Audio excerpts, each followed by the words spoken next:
کہ شوکت خانم اسپتال میں شفافیت کا جو ایک نظام ہے وہ کیا ہے، وہ کیسا ہے، کیسے یقینی بنایا جاتا ہے کہ جو عطیات آ رہے ہیں وہ مستحق ترین لوگوں پر صرف ہوں؟ اس کی بہت ساری مثالیں ہیں. ایک تو یہ کہ ہمارے جتنے فائنینشیل اکاؤنٹس ہیں، آڈیٹڈ اکاؤنٹس 1989 سے لے کے آج پچھلے سال تک، وہ ہماری ویب سائٹ پہ اویلیبل ہیں، وہ کوئی بھی دیکھ سکتا ہے. ہم پاکستان سینٹر فار فلانتھروپی جو ہے وہ ہمارا اینیول ہر سال آڈٹ کرتا ہے، وہ بھی ہمارے سرٹیفیکیشن ہے. تو جب ہم کینسر کے مرض، کینسر کی ریسرچ، کینسر کے علاج کی بات کرتے ہیں تو نو ڈاؤٹ شوکت خانم ہاسپٹل سب سے پہلے ہمارے ذہن میں آتا ہے. یہ آپ سے جاننا چاہیں گے کہ جدت کے اعتبار سے، ٹیکنالوجی کے اعتبار سے، ایکسپرٹیز کے اعتبار سے شوکت خانم میں کیا الگ ہے، کیا اسپیشل ہے کہ سب لوگ اس کی بات کرتے ہیں اور سب لوگ اس پر اعتماد کرتے ہیں؟ ہمارے مشن سٹیٹمنٹ میں دو چیزیں ہیں. ایک یہ کہ ہم ماڈل انسٹیٹیوشن بننا چاہتے ہیں ٹو شو پاکستان میں بھی ایکسلنس پاسبل ہے. دوسرا، ہم اعلیٰ معیار کا ڈائگنوسٹک اور ٹریٹمنٹ فیسلٹیز، تشخیص کی بھی اور علاج کی بھی فیسلٹیز پرووائڈ کرنا چاہتے ہیں. ان دونوں چیزوں کے لیے ضروری ہے کہ ہم کٹنگ ایج پہ رہیں، ٹیکنالوجی میں، ایکوپمنٹ میں اور سٹاف میں. صحیح. یہی سب سے بڑے چیلنجز بھی ہیں پاکستان میں. ایک تو یہ کہ ہر چیز اتنی مہنگی ہے، دوائیاں بہت مہنگی ہیں، ایکوپمنٹ بہت مہنگی ہے، ڈالرز میں پے کرنا پڑتا ہے، روپی کی ویلیو ہر وقت گر رہی ہوتی ہے.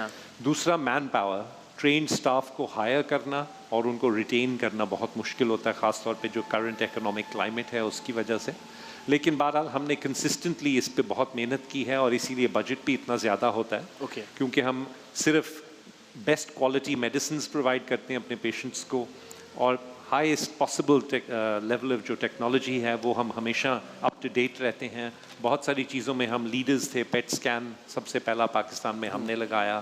جب لاہور میں ہاسپٹل کھلا تھا 30 سال پہلے تو سب سے پہلا MRI اسکین وہاں لگا تھا. اینڈ سو ہم ہمیشہ یہی کوشش کرتے ہیں، اور کراچی میں بھی انشاءاللہ اسی طرح کٹنگ ایج اکوپمنٹ. بالکل ٹھیک ہے. ظاہر ہے چونکہ ہمارا رابطہ رہتا ہے لوگوں سے، ہم بات کرتے ہیں، اور پھر ظاہر ہے ہم بھی اسی معاشرے میں رہتے ہیں، ہمارے ارد گرد ہمارے احباب، ہمارے رشتہ دار.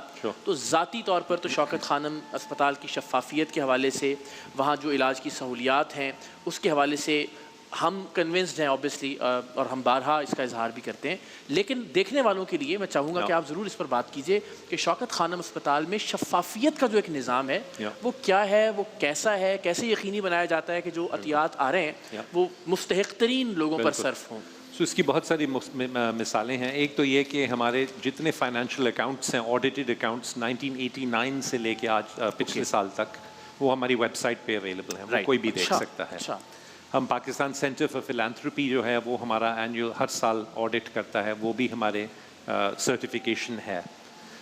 زکوٰۃ کیونکہ ایک بہت بڑا کمپوننٹ ہے ہمارے بجٹ کا، تو 5-6 سال پہلے ہم نے اس کی بھی ایکسٹرنل ویلیڈیشن کروانی شروع کی. تھرڈ پارٹی آڈٹ اس کا بھی ہوتا ہے، اور ہمارا انڈیپینڈنٹ شریعہ ایڈوائزر ہیں جنہوں نے ہمیں سرٹیفائی کیا ہوا ہے کہ ہمارے تمام جو زکوٰۃ کے پروسیسز ہیں وہ شریعہ کمپلائنٹ ہیں، اسلامک پرنسپلز کے مطابق ہیں. اگر ہم کلینکل سائڈ پہ آئیں، جو میں کوالٹی کی بات کر رہا تھا، تو سب سے اچھی جو ہیلتھ کیئر کی سرٹیفیکیشن ہے وہ جوائنٹ کمیشن ایکریڈیٹیشن ہے. جوائنٹ کمیشن ایک US کا ادارہ ہے جو وہاں کے ہاسپٹلس کو ایکریڈٹ کرتا ہے، اسی طرح وہ اوورسیز بھی کرتا ہے. تو ہمارے دونوں ہسپتالوں کی وہ ایکریڈیٹیشن ہوئی بھی ہے، اور 2022 میں جوائنٹ کمیشن نے ایک نئی فارم آف ایکریڈیٹیشن شروع کرائی جس کو انٹرپرائز ایکریڈیٹیشن کہتے ہیں. تو سپٹمبر 2022 میں ہم دوسری آرگنائزیشن دنیا کی جس میں جوائنٹ کمیشن انٹرپرائز ایکریڈیٹیشن حاصل کی، جس میں انہوں نے ہماری تمام فیسلٹیز لاہور، پشاور، کراچی کو ایک ساتھ آڈٹ کیا. US سے ٹیمز آتی ہیں وہ دیکھنے، تو وہ بھی سرٹیفیکیشن ہے. اس کے علاوہ ہماری کالج آف امریکن پیتھولوجسٹ سب سے بڑی بات ہے کہ جو گراؤنڈ پر کام ہو رہا ہے وہ ظاہر ہے لوگ جو مستفید ہو رہے ہیں شوکت خان اسپتال کی فیسلٹیز سے، وہ ظاہر اس سے بڑی دلیل سب سے بڑا ایڈورٹائزمنٹ تو وہی ہے. بالکل درست بات.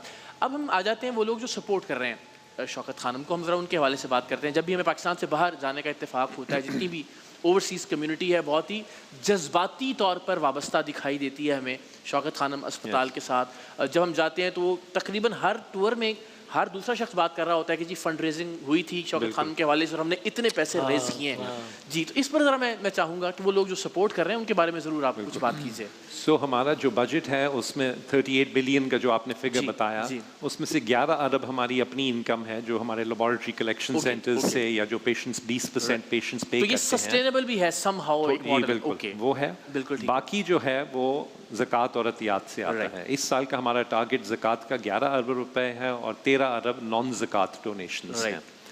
جو جتنی ڈونیشنز آتی ہیں زکوٰۃ اور عطیات اس میں سے 55% جو ہیں وہ باہر سے آتی ہیں. اچھا 50% سے ذرا زیادہ, اور وہ ساری پاکستانی کمیونٹیز ہیں. بڑی بات ہے کہ 45% یا 40% پاکستان سے بھی 45% پاکستان سے آتا ہے. زکوٰۃ اکثر لوگ رمضان میں دیتے ہیں بٹ سارا سال دے سکتے ہیں اور سارا سال یہ ڈونیشنز کا سلسلہ چلتا رہتا ہے.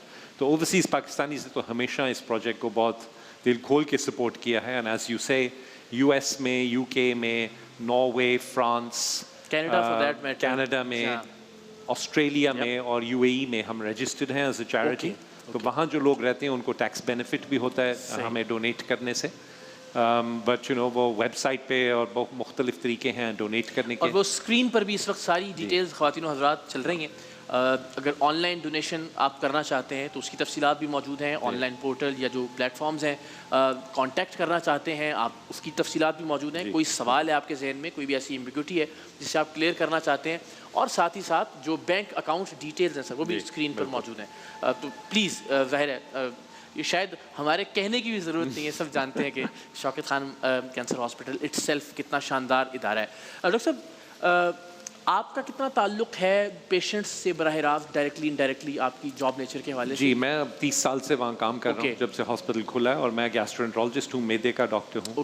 تو ابھی بھی میں 50% جو میرا ٹائم ہے وہ کلینکل ہی ہے, تو میں کلینکس بھی کرتا ہوں, اینڈوسکوپی پروسیجرز بھی کرتا ہوں. میں جاننا یہ چاہ رہا ہوں کہ کس طرز کے مریض شوکت خانم میں آتے ہیں, کیا امیدیں لے کر آتے ہیں, کیا بیک گراؤنڈ ہوتا ہے, کن علاقوں سے آتے ہیں, کیا چیلنجز اور کیا پرابلمز ہوتے ہیں ان کے, اور آپ کے دل کے قریب سب سے زیادہ کون سا ایج گروپ ہے یا کس طرز کے مریض آپ جن کے لیے زیادہ فیل کرتے ہیں؟ سو جیسے میں نے کہا 75% سے زیادہ مریضوں کا فری علاج ہوتا ہے. تو اکثر پیشنٹس جو ہیں وہ فائنینشلی ڈس ایڈوانٹیج بیک گراؤنڈ سے آتے ہیں, ملک بھر سے آتے ہیں, کوئی حصہ نہیں ملک کا جہاں سے نہیں آتے. جب لاہور صرف ہاسپٹل تھا تو تقریباً 30% مریض جو تھے وہاں پہ وہ KPK اور افغانستان سے آتے تھے. ہماری پالیسی ہے کہ ہم کوئی نیشنلٹی, ریلیجن, جینڈر کسی چیز پہ ڈسکریمنیٹ نہیں کرتے. جو آ گیا ہے اگر وہ ہمارے کرائٹیریا فلفل کرتا ہے, کسی مذہب سے تعلق ہے, کسی سیاسی جماعت سے تعلق ہے, کچھ بھی سیاست کا تو خیر بالکل ہی تعلق نہیں ہے, وہ تو پوچھا بھی نہیں جاتا. لیکن جو آپ کو ڈیموگرافک انفارمیشن ہے وہ تو ہم لیتے ہیں, لیکن اس پہ کوئی ڈسکریمنیشن نہیں ہوتی. سو اسی لیے پشاور میں دوسرا ہسپتال کھلا تھا تاکہ وہاں کے مریضوں کو کیئر مل سکے. اب کراچی میں کھل رہا ہے تو انشاءاللہ یہ اتنا بڑا ہے کہ یہ لاہور سے دگنا ہے سائز میں بھی اور تمام فیسلٹیز میں بھی, سہولیات میں. تو یہ نہ صرف کراچی کو بلکہ پورے سندھ کو اور جنوبی بلوچستان کو بھی سرو کرے گا.